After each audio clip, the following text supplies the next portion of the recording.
Welcome back, I'm Captain Xavier, and today I am making a thing. Those of you who actually watch my fan mail videos will know that an awesome fellow by the name of Zane sent me some really cool stuff from Australia, including this bracelet.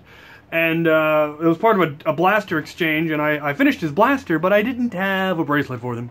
And I refused to be shown up in this spurless manner. So I'm going to make him a bracelet. I think he's actually expecting one of these, but I'm fairly certain he has one since he makes them.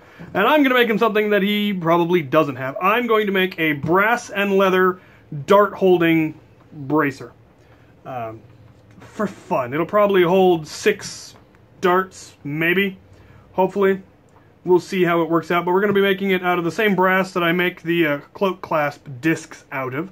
So we're going to cut a 6" by 3" section of brass. We're going to shape it so that it'll fit around a wrist. We're then going to line it in leather so it'll be more comfortable, and then we're going to attach a strip of leather loops that will be riveted on to hold the darts. Or at least that's the plan. We're going to see how this works out.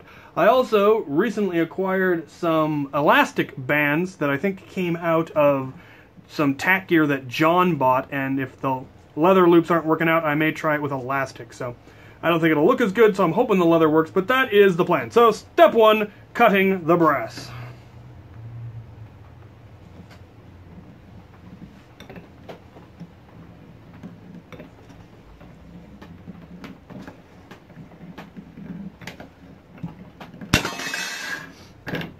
Alright, that is the plate cut and cleaned.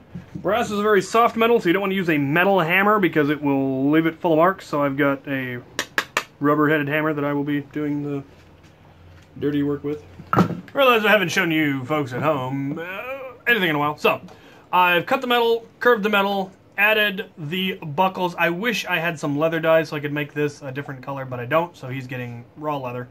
And then I'm in the process of adding a series of holes around 1 inch so that I can then create loops, which will hold the dart. So it'll hold 6 darts going all the way around the little bracelet. Alright, well, that is it finished. I am fairly pleased with it. One of the loops didn't end up quite as uniform as I would have liked, but such is life. That's what I get for trying to drill holes on a round surface. I think this hole is slightly off of where it was supposed to be, so it's a little bit loose. But other than that, I think it came out looking mighty nice. Looks awesome. So I'll be sending this along with some coins and a blaster to Australia, and it will be lovely. I cannot for the life of me find my leather hole punch, so he is going to have to punch his own holes, which is generally a good idea anyway, because if I try putting them, they're either going to be too loose or too tight.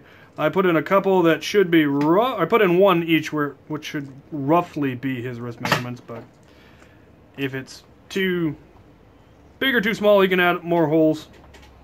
So, there it is. Lovely. On to the next project, which is probably going to be dinner. Anyway, if you are interested in a blaster exchange, go ahead and reach out to me, and I may be interested. You can, my email address is in the description of all my videos, as well as my Etsy page. People keep asking me, where's your contact info? It's in the description of every single video I've ever posted. But if you have any comments, questions, concerns, ideas, just want to say that you think this is awesome, go ahead and do that in the comments below. And as always, thank you for watching.